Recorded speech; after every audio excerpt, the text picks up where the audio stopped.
Oftentimes, people think segregation ended in the 1950s or in the 1960s. But what if I told you that segregation takes a new form in the present day? People are now segregated by their socioeconomic status rather than their race.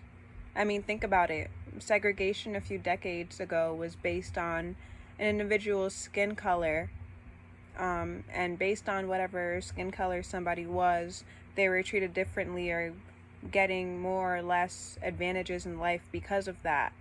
So, due to laws that have been in place, people are no longer segregated by their race, but now they're rather segregated by their socioeconomic status.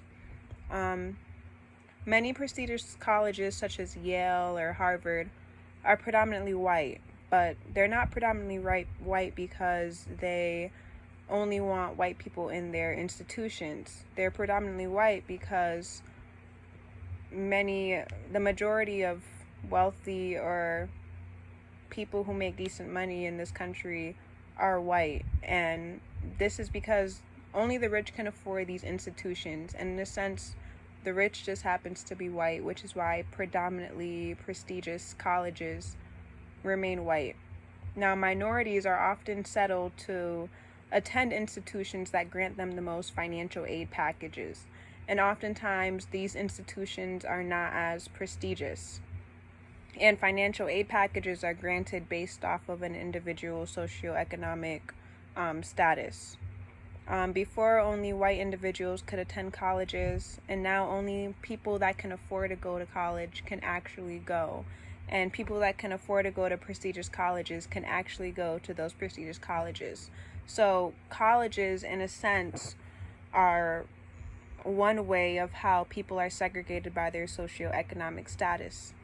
Another way people are segregated by their socioeconomic status is the American education system. So many inner city schools are filled with individuals who come from a lower socioeconomic status.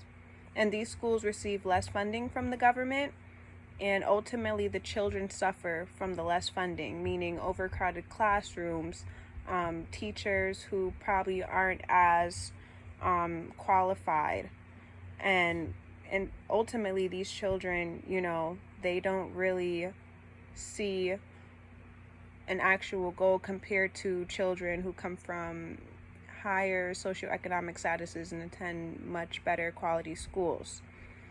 This really isn't a race issue. The American education system in the current day is a socioeconomic segregation issue. Now, a socioeconomic status can cause a huge impact on an individual's quality of life. For an example, someone who comes from a lower socioeconomic background is often forced to go to a school that has lower funding, and as a result can't achieve as much as someone who comes from a higher socioeconomic background who goes to a school that has received higher funding. As a result of this, if you're already coming from a lower socioeconomic background, you can't really afford to even go to college, and if you can't afford to go to college, you can't really afford to go to prestigious colleges.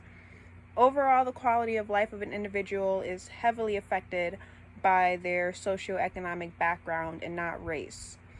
So ultimately, my point is individuals suffer from being born to a lower socioeconomic background, and socioeconomic disparities is present-day racism.